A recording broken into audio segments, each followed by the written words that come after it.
मनुष्य को ऐसी शंका नहीं करनी चाहिए कि मेरा पाप तो कम था पर दंड अधिक भोगना पड़ा, अथवा मैंने पाप तो किया नहीं पर दंड मुझे मिल गया।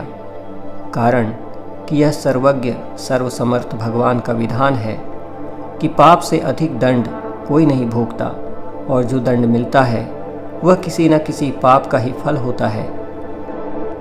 एक सुनी हुई घटना है। किसी गांव में एक सज्जन रहते थे। उनके घर के सामने एक सुनार का घर था। सुनार के पास सोना आता रहता था और वह गढ़ कर देता रहता था। ऐसे वह पैसे कमाता था। एक दिन उसके पास अधिक सोना जमा हो गया। रात्रि में पहरा लगाने वाले सिपाही को इस बात का पता लग गया। उस पहरेदार ने रात्रि में उस सुनार को मार दिया और जिस बक्से में सोना था उसे उठाकर चल दिया। इसी बीच सामने रहने वाले सज्जन लघु शंका के लिए उठकर बाहर आए। उन्होंने पहरेदार को पकड़ लिया और कहा, तू इस बक्से को कैसे ले जा रहा है? तो पहरेदार ने कहा, तू चुप रह, हल्ला मत कर, इसमें से कुछ तू ले ले और कुछ मैं ले लूँ। सज्जन बोले, मैं कैसे ले लूँ, मैं चोर थोड़े ही हूँ। पहरेदार ने कहा, देख तू समझ जा, मेरी बात मान ले, नहीं तो दुख पाएगा। पर वे सज्जन नहीं माने। तब पहरेदार ने बक्सा नीचे रख दिया और उस सज्जन को पकड़कर जोर से सीटी बजा दी। सीटी सुनते ही और जगह पहरा लगाने वाले सिपाही दौड़कर वहां आ गए। उसने सबसे कहा कि यह इस घर से बक्सा लेकर आया है और मैंने इसको पकड़ लिया है। तब सिपाहियों ने घर में घुसकर देखा कि सुनार मरा पड़ा है। उन्होंने उस सज्जन को पकड़ लिया और पुलिस के हवाले कर दिया। जज के सामने बहस हुई तो उस सज्जन ने कहा, मैंने नहीं मारा है, उस पहरेदार सिपाही ने मारा है। सब सिपाही आपस में मिले हुए थे। उन्होंने कहा, नहीं, इसी ने मारा है, हमने खुद रात्रि में इसे पकड़ा है। मुकदमा चला। चलते चलते अंत में उस सज्जन के लिए फांसी का हुक्म हुआ। फांसी का हुक्म होते ही उस सज्जन के मुख से निकला, देखो सरासर अन्याय हो रहा है, भगवान के दरबार में कोई न्याय नहीं है।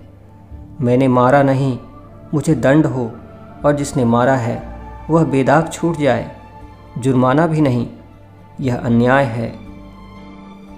जज पर उसके वचनों का असर पड़ा कि वास्तव में यह सच्चा बोल रहा है, इसकी किसी तरह से जांच होनी चाहिए। ऐसा विचार करके उस जज ने एक योजना बनाई। सुबह होते ही एक आदमी रोता चिल्लाता हुआ आया और बोला, हमारे भाई की हत्या हो गई सरकार, इसकी जांच होनी चाहिए। तब जज ने उसी सिपाही को और कैदी सज्जन को मरे व्यक्ति की लाश उठाकर लाने के लिए भेजा। दोनों उस आदमी के साथ वहां गए जहां लाश पड़ी थी। खाट पर लाश के ऊपर कपड़ा बिछा था, खून बिखरा पड़ा था। दोनों ने उस खाट को उठाया और उठाकर ले चले। साथ का दूसरा आदमी खबर देने के बहाने दौड़कर आगे चला गया। तब चलते चलते सिपाही ने एक कैदी से कहा, देख, तू उस दिन मेरी बात मान लेता तो सोना मिल जाता और फांसी भी नहीं होती। अब देख लिया सच्चाई का फल। कैदी ने कहा, मैंने तो अपना काम सच्चाई का ही किया था, फांसी हो गई तो हो गई, हत्या की तूने और दंड भोगना पड़ा मेरे को। भगवान के यहाँ न्याय नहीं। खाट पर झूठ मूठ मरे हुए के समान पड़ा हुआ आदमी उन दोनों की बातें सुन रहा था। जब जज के सामने खाट रखी गई तो खून भरे कपड़े को हटाकर वह उठ खड़ा हुआ और उसने सारी बात जज को बता दी कि रास्ते में सिपाही यह बोला और कैदी यह बोला। यह सुनकर जज को बड़ा आश्चर्य हुआ। सिपाही भी हक्का बक्का रह गया। सिपाही को पकड़कर कैद कर लिया गया, परंतु जज के मन में संतोष नहीं हुआ। उसने कैदी को एकांत में बुलाकर कहा कि इस मामले में तो मैं तुम्हें निर्दोष मानता हूँ, पर सच सच बताओ कि इस जन्म में तुमने कोई हत्या की है क्या? वह बोला, बहुत पहले की घटना है। एक दुष्ट था जो छिपकर मेरे घर मेरी स्त्री के पास आया करता था। मैंने अपनी स्त्री को तथा उसको अलग अलग खूब समझाया, पर वह माना नहीं। एक रात वह घर पर था और अचानक मैं आ गया। मेरे को गुस्सा आया हुआ था। मैंने तलवार से उसका गला काट दिया और घर के पीछे जो नदी है उसमें फेंक दिया।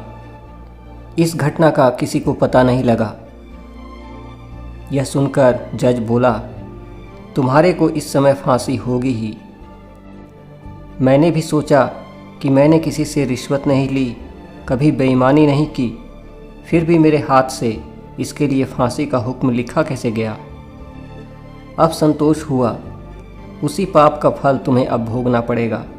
सिपाही को अलग फांसी होगी। उस सज्जन ने चोरी कर रहे सिपाही को पकड़कर अपने कर्तव्य का पालन किया था। फिर उसको जो दंड मिला वह उसके कर्तव्य पालन का फल नहीं है, बल्कि उसने बहुत पहले जो हत्या की थी उस हत्या का फल है। कारण कि मनुष्य को अपनी रक्षा करने का अधिकार है, मारने का अधिकार नहीं। मारने का अधिकार रक्षक, क्षत्रिय का, राजा का है। अतः कर्तव्य का पालन करने के कारण उस पाप या हत्या का फल उसको यहीं मिल गया और परलोक के भयंकर दंड से उसका छुटकारा हो गया। कारण कि इस लोक में जो दंड भोग लिया जाता है उसका थोड़े में ही छुटकारा हो जाता है, थोड़े में ही शुद्धि हो जाती है। नहीं तो परलोक में बड़ा भयंकर दंड ब्याज सहित भोगना पड़ता है। इस कहानी से यह पता लगता है कि मनुष्य के कब किए हुए पाप का फल कब मिलेगा इसका कुछ पता नहीं। भगवान का विधान विचित्र है। जब तक पुराने पुण्य प्रबल रहते हैं तब तक उग्र पाप का फल भी तत्काल नहीं मिलता। जब पुराने पुण्य खत्म होते हैं तब उस पाप की बारी आती है। पाप का फल तो भोगना ही पड़ता है, चाहे इस जन्म में भोगना पड़े या अगले जन्मों में।